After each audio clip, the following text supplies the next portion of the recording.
Hi, and a big welcome back to my channel.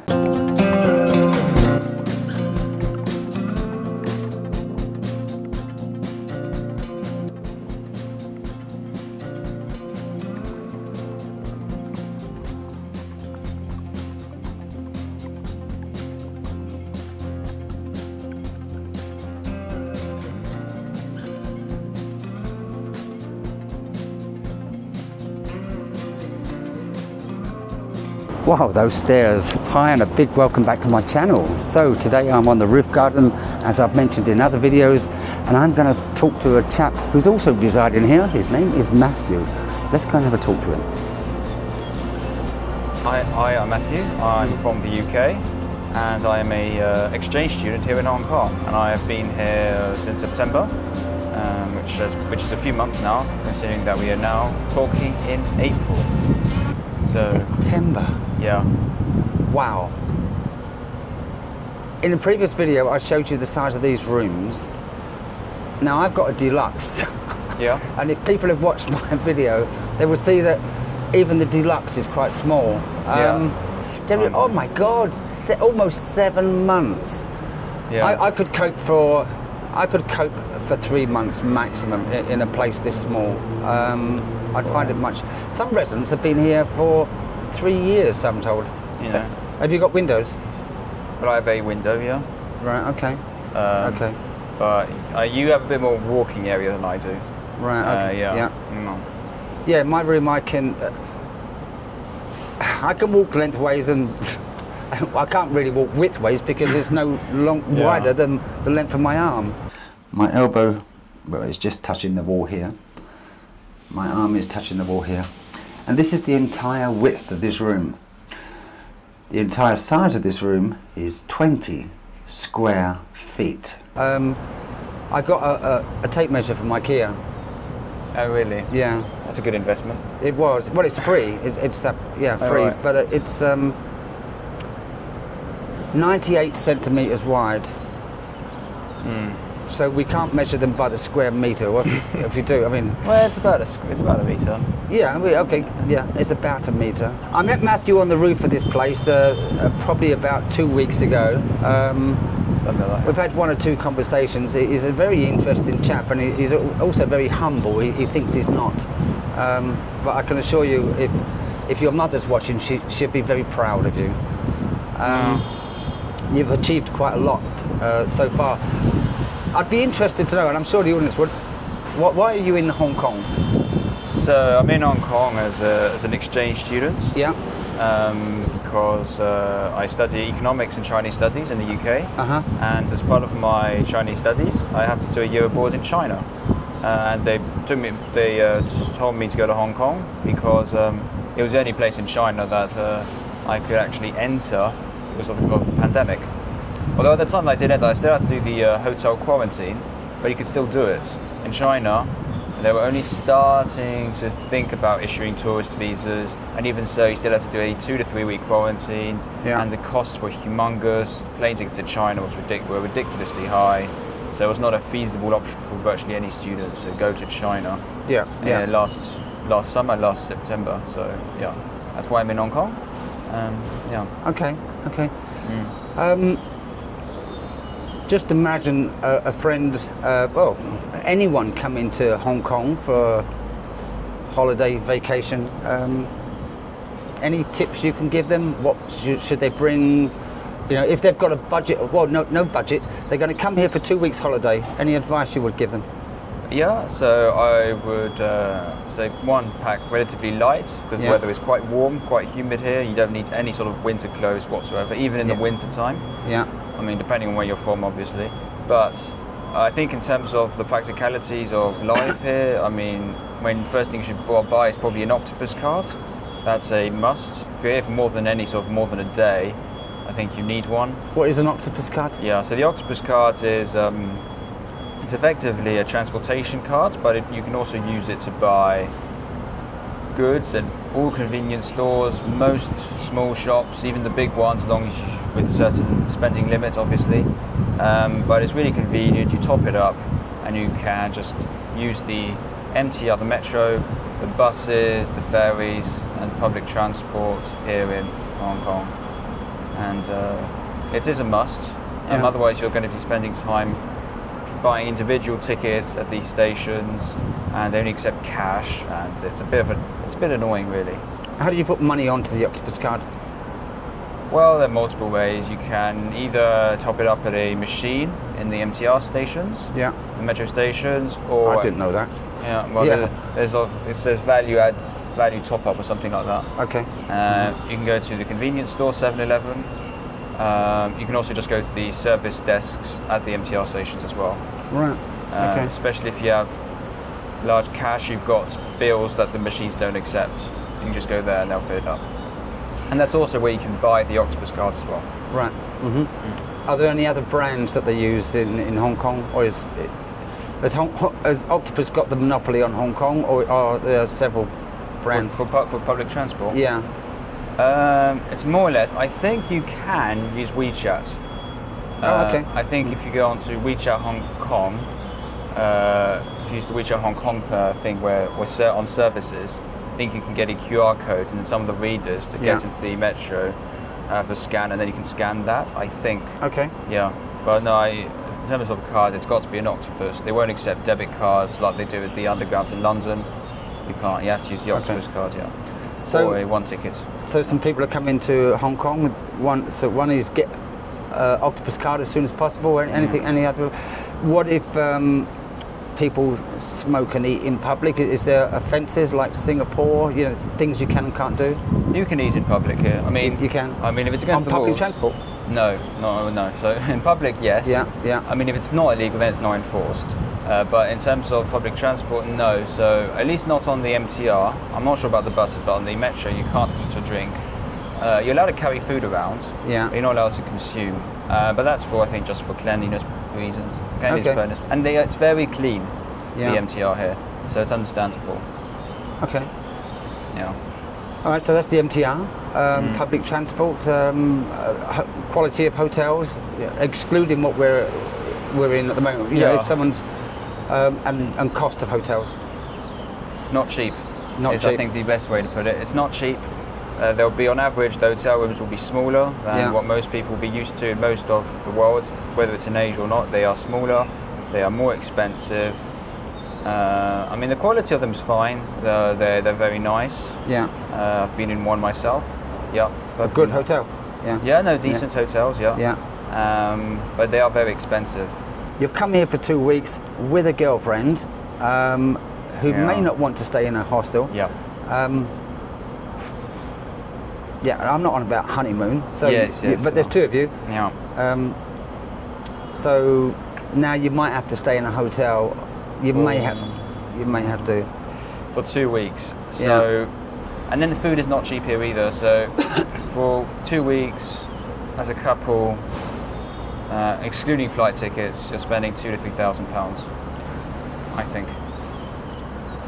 Yeah. So, all right. So £1,000 a week, roughly, to come on holiday and stay here, and that's not doing any sightseeing. Well, you can, because I mean, there's quite a bit of sightseeing that is free. Okay. Beaches are free as far as I'm aware. Yeah. You can go to the peak, but if you walk, that is free. I mean, obviously, when you go, they usually buy food and stuff. There's lots of mountains. Hiking is free. Yeah. And they've got lovely views here. I really don't know this. I'm not trying to catch him out when I ask this. The top of every mountain is called the peak, and you've mentioned this twice now. The peak. Like, is there one particular mountain? Yeah. So when I'm referring to the peak, I'm referring to the Victoria Peak. It's a tourist attraction here. You go to Admiralty and you can take the tram up, which costs about $60, and then you can take the tram back down. Yeah. But usually what I would recommend is you take the tram up and then you just walk down. Right. Because you want to do a bit of exercise, which is very nice. But second of all, you get to see some of the view as well as you slowly walk down, and you get it from different heights as you're walking down, and it's quite pleasant. Yeah. Especially if it's a not too hot of a day, it's quite pleasant.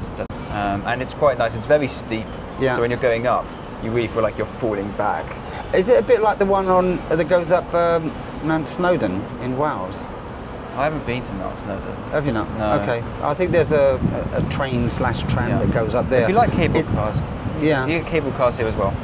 Right. Yeah. Well, cable cars are okay. I like hiking. I'd prefer to walk up. Yeah. On Lantau Island, you can take there's a cable car, Right. and you can go. I think it's to go to see the Big Buddha. I think it's Okay. called. Yeah. All right, so sticking on the subject there, without getting too diverted, you've come here. Yeah. You've come here on holiday in Hong Kong, and you want to go to the peak. You're backpacking, yourself and your girlfriend are backpacking. Can you camp on the mountains?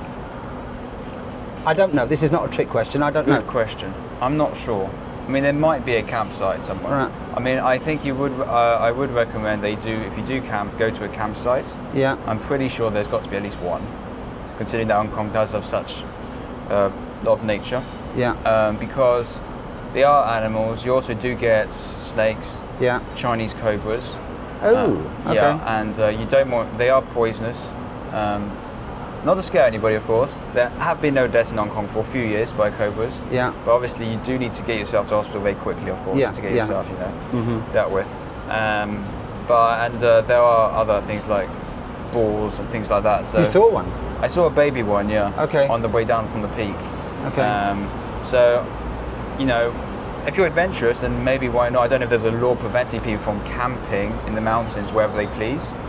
But just do your research beforehand about A that baby area. pig is called a piglet. Do you know what a baby boar is called? It's called a ring. Is it? Yeah. So Okay. boring. I just made that up. Sorry. Sorry. You may have gone away and repeated that if I didn't laugh. I'll edit this out. Sorry, I'm sniggering. Oh gosh, that's so bad. Yeah, it was. It is, isn't it? I started that with so sincerity. A piglet, yeah. Okay. It's not actually called a ring, is it? No, it's not. No. You watch YouTube. Yeah. Of course. Matthew is a viewer of YouTube. There's a number of YouTubers that talk about mainland China. Yeah. Yeah, just off the top of your head, give me a couple of names. And I don't mean to promote them by this because I don't know what Matthew's going to say.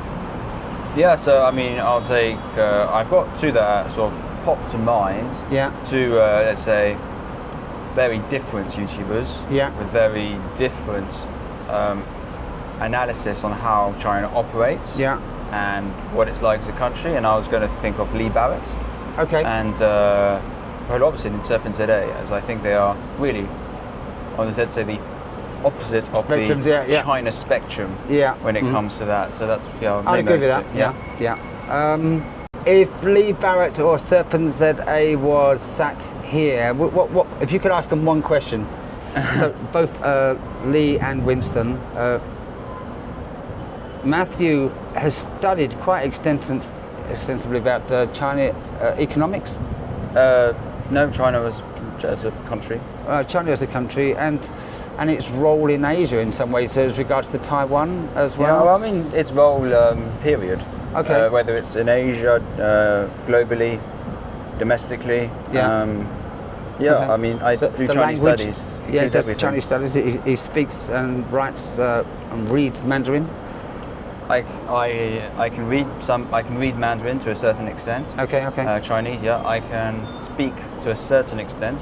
Yeah. But I am out of practice in the sense that I get very few opportunities to really converse with native speakers. So. In essence, Matthew's quite astute from an outside perspective of China, and soon you're going to go to China. Yeah. And some of those, some of the information that Matthew would have gained about China at some point would have been from YouTube, Winston's and Lee Barrett's. And so he's going to ask both Lee Barrett and Winston a question directly to the camera, and they will both watch this video at some point and maybe write a comment. I hope you do, guys. Oh gosh. For the viewer, he is pausing at the moment, and I'm going to cut most of the pause out, but there's still probably about 5 or 6 seconds I'm going to leave in just for humour. Oh gosh.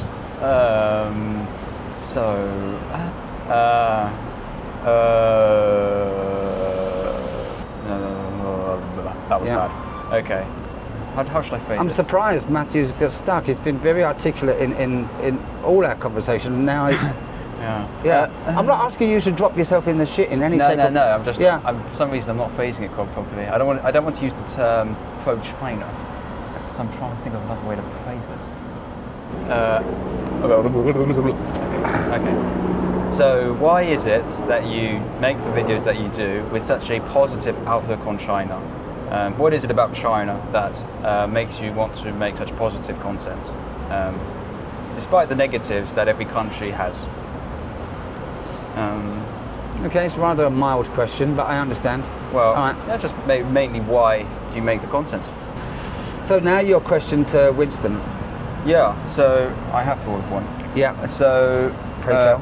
I know that you take a very critical viewpoint on China, which I perfectly understand, and some your critiques I don't necessarily disagree with you, but after living there, you're living there for over 10 years, do you still view any positives about life in China, or is it now only really a very negative view on life in China? I think. Do you still have any positives? Because he doesn't really express any of them now in his videos, I suppose. Is that too vague? I really like that question. Okay. That was a much better question to Winston than to Lee. Well, I did watch more of his videos, so I know. You did or do? I do, yeah. Right, so if you would agree with those questions, if you, the viewer, could ask any question to those two YouTubers, what questions would you ask? The backdrop behind me, you can see two different buildings. A glass building over there to my left, which is a part of the Dragon Centre. Am I right? Yeah. Yeah. What is the Dragon Centre? I have mentioned it in other videos, but not what it is. So it's a shopping centre. Yeah. So it's a shopping centre. Yeah. With dragons in it. Yeah. Oh. No, it's not. It's I don't know. It's you can edit that out. That's smart ass. Yeah. No, it's just a shopping centre, restaurants, small shops, supermarkets, things like that. Which area are we in of Hong Kong? So we're in Sam Shui Bo. Huh? Sam Shui Bo. Shui, or it's spelled with SH, and then you're saying Shui. Sam Shui. Yeah, I think Okay, not Shui. Well, I think in Mandarin it's pronounced Shui. Okay. Oh, okay. Right. SHUI, but I think in Cantonese it's Sam Shui Bo. All right. Okay. I think.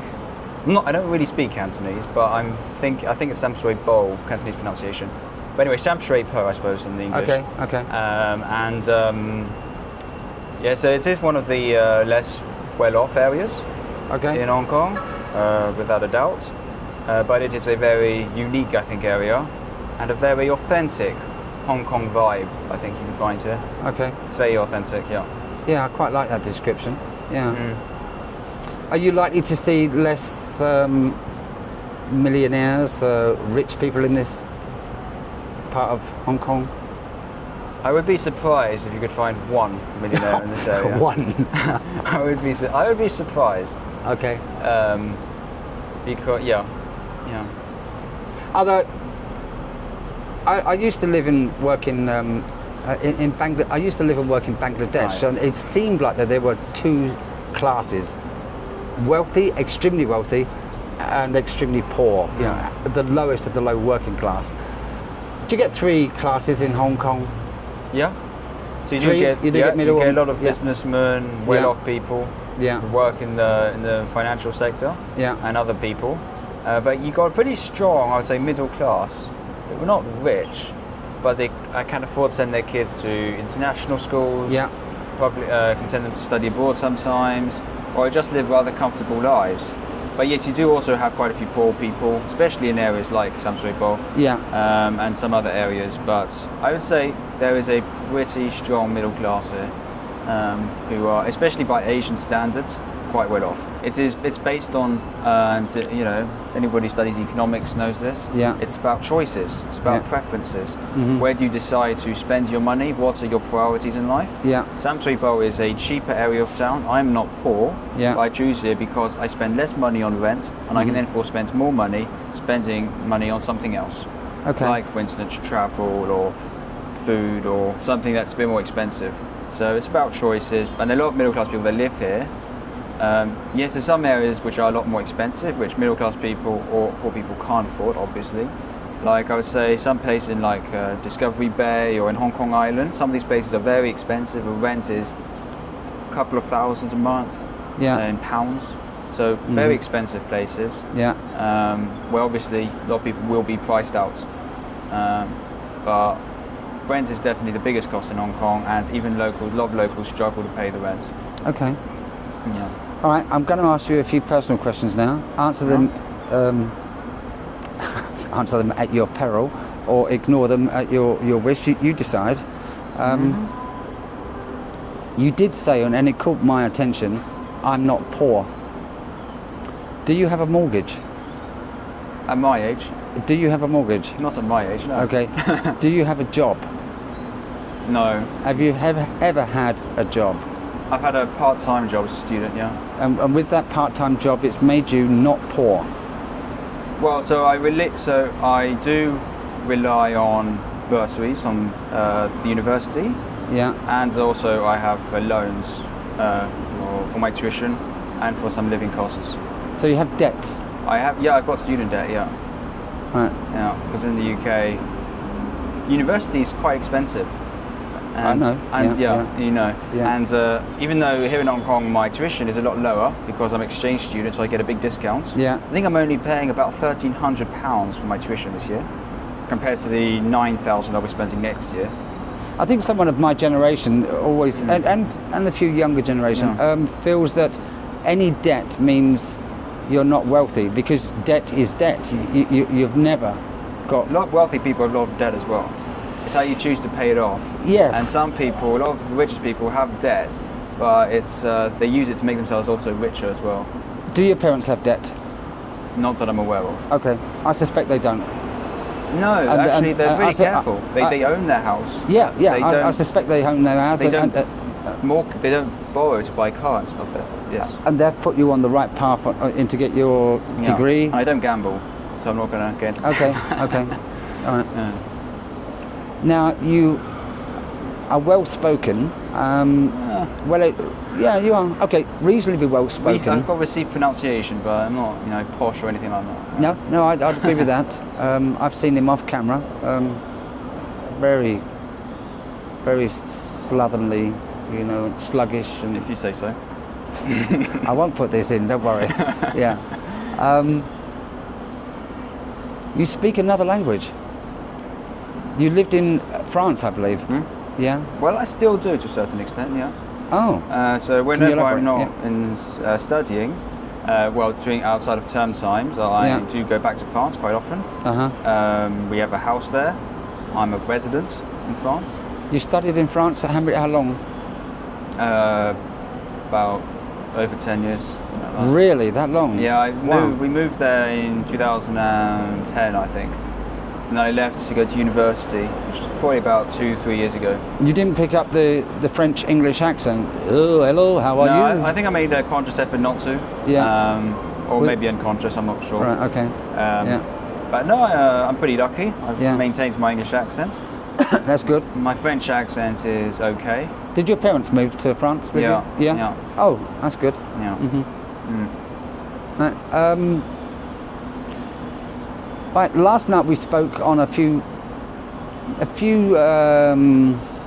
detailed points to a degree of what China's like to live. You know, the viewer, that I lived in China for almost 16 years, and I'm going back there tomorrow. So when this video goes up, I will actually be editing this in China. In China, yeah. Now there's some certain things that you see in real life that you maybe studying will never really make you aware of, or if it does, maybe that used to happen. Are there any habits that you have been told about that worries you a little, that the mainland Chinese may have? Worries you in bad habits? Like, okay, let's be open about this. I've got one. We know some of them spit. That was the one that I was thinking of. Yeah. Was it? Okay. It was exactly that one. Yeah. I just don't like spitting. How will you personally respond or deal with that mentally? I mean, I'm not an aggressive person, and so therefore, usually when this sort of thing happens, I don't usually do anything or say anything. Yeah. But it definitely annoys me inside. All right. Okay. What about you're in a restaurant and they're talking to you, and the food is coming out their mouth on the side of the table, because there's bones in it. How do you think you may respond? I think at the beginning you'll accept it. I think at the beginning you'll find it strange, but I think that's something that one has to just acknowledge as part of the eating culture. It's part of the etiquette in China. Right, so before I wrap this video up, the last question I want to ask, you've applied for a visa to go to the mainland. Yeah, I've got it, Yeah. Is it complicated, and can you give some viewers the process, the procedure of getting that visa? Yeah, so... Are you going on a study visa? Or tourist? Yeah. Tourist, no, it's a tourist visa. It's a tourist visa, okay. Yeah. So I've got a student visa here in Hong Kong, but I need a tourist visa to go to China. Okay. So the process of getting a visa to China in Hong Kong, so you have to be a resident here. A resident of Hong Kong? Yes, to get it. Yeah. Unless you apply through an agency or something. Yeah. Otherwise, I mean, it's not that difficult, but sometimes you might need to be prepared to spend a bit of time at the centre, because often you lack documents and you have to go and queue to go and get your stuff printed, or they don't like your photos, so then you have to queue at the booth to get photos, and then photocopies, and you sort of go back and then you're like, oh no, now we need a detailed itinerary of where you're going to be going for your day in Shenzhen, for instance, and then you have to write down the specific address of everywhere you'll be going, including having lunch or dinner, where you're going to be entering from, and so forth. Is that genuine, or are you being a bit facetious when you say that? It was that. Was it really? Yeah, so she gave me the document and I just wrote, okay, I'll go here, here, here. And then I went to the woman where I'm sort of sitting down and talking to her, and she's sort of effectively analysing my application. Wow. Then she said, oh yeah, can you, she said, the photo's not good, but the woman that I previously saw, because you have to see two people at the centre, she sort of said that's fine. So no, I had to go to do that. And then she also said, with the documents, okay, now I need the specific address, and I also need to know where you're having lunch, because I thought that was, who puts that? Who knows where they're having lunch 3 weeks in advance, right? Wow. So I then had to sort of, she says, oh, make sure you're back by... this is on the questionnaire? Yes. And he said, make sure you're back by 5:15. Yeah. Right, which was about 45 minutes from then. Yeah. So I had to go and get photos and my printed e-visa. Mm-hmm. But the problem is that my octopus was low. Yeah. And I didn't have cash, or the cash I had, they only accepted $20 or $50 notes for the booth. And I had none of this, so I actually had to go out of the building, across the shopping centre, get cash, then go to the 7-Eleven to break it up. Yeah. And then get back, do the photocopy, use the computers, go to the booth, and then write down an itinerary, all of this in 45 minutes. I was there scrambling. It was. Any other questions that might trip people up when they're completing the application? Is it done online, or is it on paper? Yeah, so you have to make an appointment to get your visa. Yeah. So at the moment, you need to give yourself at least 2 weeks before you can get your appointment. Okay. That's usually, and then you have to wait. Depending on how much you pay, you usually can get it within a week. How much you pay?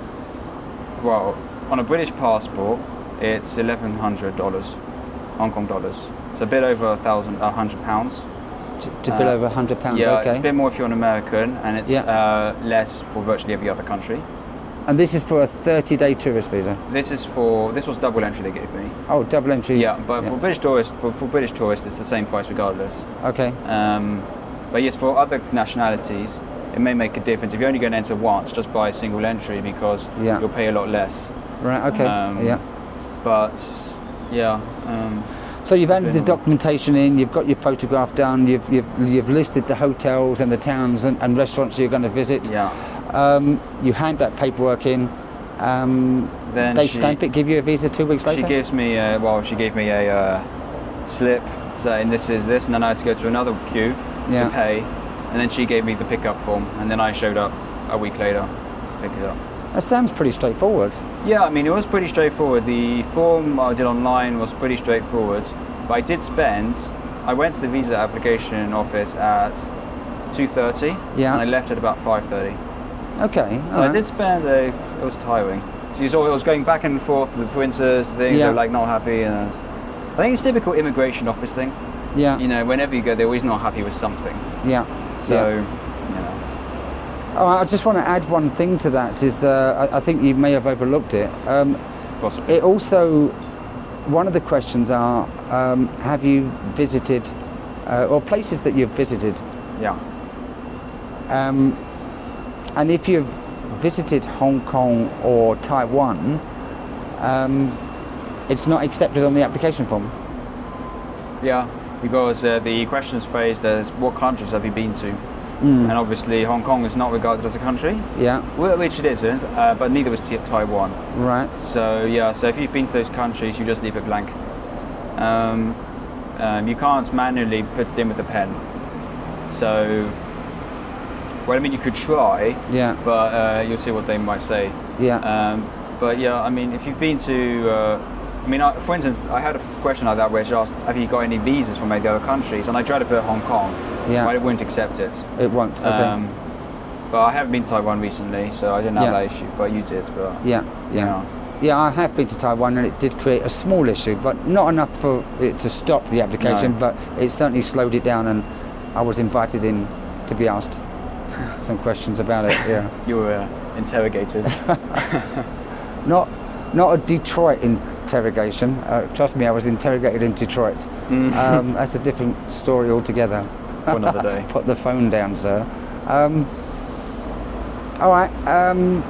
One last issue before I close this. I think I said that twice already, but something happened in Hong Kong in what was it, 97? Yeah. Yeah. Something's going to happen again in a few years. In 2047, yeah. 50 years later. Yeah. Can you just elaborate what is going to happen? So that'll be the official ending, I think, of the one China, two systems. Okay. The one country, two systems. China, two systems. Oh, okay. No, let's not go there. That was a good mistake. I think what they call that, Freudian slip or something. Yeah. No, one China, one country, two systems. Yeah. Oh gosh. I like that mistake. Yeah, exactly. Gosh, that was a new kind of ones. It's the end of the one country, two systems with regards to Hong Kong. Yeah. And so that would mean that officially the Hong Kong's autonomy ends. Yeah. Now, whether Hong Kong becomes a fully fledged city like its neighbour Shenzhen or Guangzhou is to be seen. We're not entirely sure how it would operate because Hong Kong has so many freedoms, or at least economic freedoms today, that political freedoms are not really there anymore. Yeah. But economic freedoms that Hong Kongers do have, unlike in the mainland.